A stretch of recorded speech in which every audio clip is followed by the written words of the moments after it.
This is business coach Steve Gornson with another business tip to help you work smarter, not harder, so you can live more life.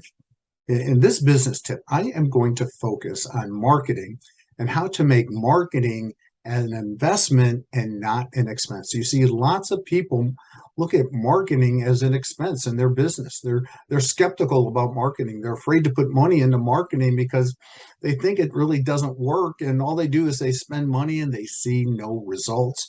And that's because their marketing focus is all wrong. You see, when you do marketing right, it needs to be looked at as an investment. So what do I mean by that? See, some people might not like to hear this, but really when it comes down to it, marketing is math. It's all about understanding how much does it cost you to buy a customer.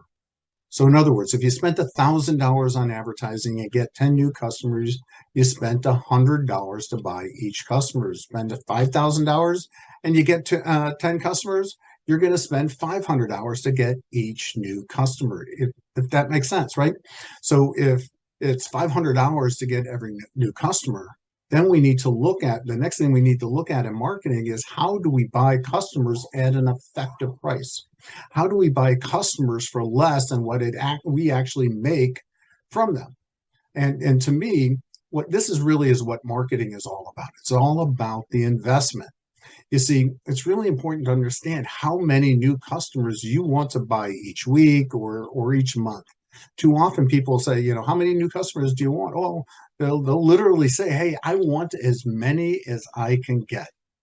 So that's a little bit unrealistic. That's not really a way to set a goal. So let's say you want to buy 60 new customers and your average sale for each new customer is $108. And out of that, $38 was profit. So what you need to do is buy customers for less than that $38 profit. Simple as that.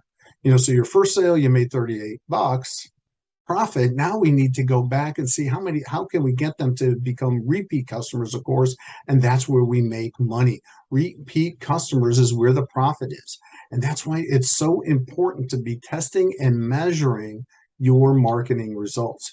If you knew, for example, let's say your radio ads bought you customers for 25 bucks, meaning that for every $25 you invested in your radio advertising, you got a new customer. So if you wanted 60 new customers, you need to be investing $1,500 a week or a month, whatever it is.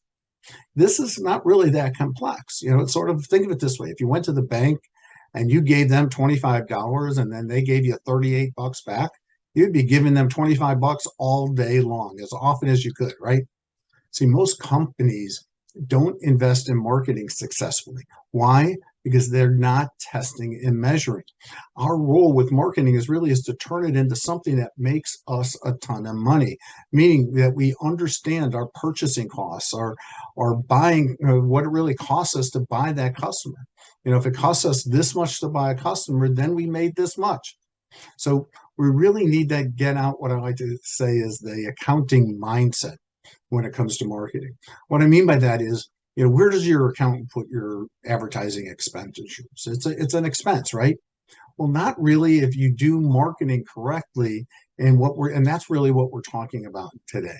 In most cases in businesses, we don't see it that way. So I want you to think about it this way. Our definition of marketing. Now, this isn't really important, so make sure you write it down. Our definition of marketing is profitably buying lifetime customers. I'm going to say it again. Profitably buying lifetime customers. You don't, invest money to buy a single term customer. In other words, a single transaction customer. You invest money to buy a customer that's going to keep coming back over and over and over again, or maybe just refer people that are going to come back over and over again. The goal is we want lifetime customers. So ultimately, we want to build a business that gets customers to buy again and again. Does that make sense? See, the more customers you need to buy, obviously, you're going to need to invest more in marketing. It's no more complex than that. So once you know what it costs to buy a customer, you just keep buying. You buy as many as you're able to handle.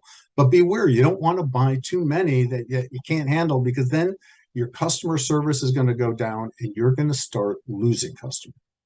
So I hope you found that this business tip useful. If you want to learn more how to apply this to your business, I invite you to schedule a free strategy session with me. I'm business coach Steve Goranson, working with real people, generating real results so you could live more life.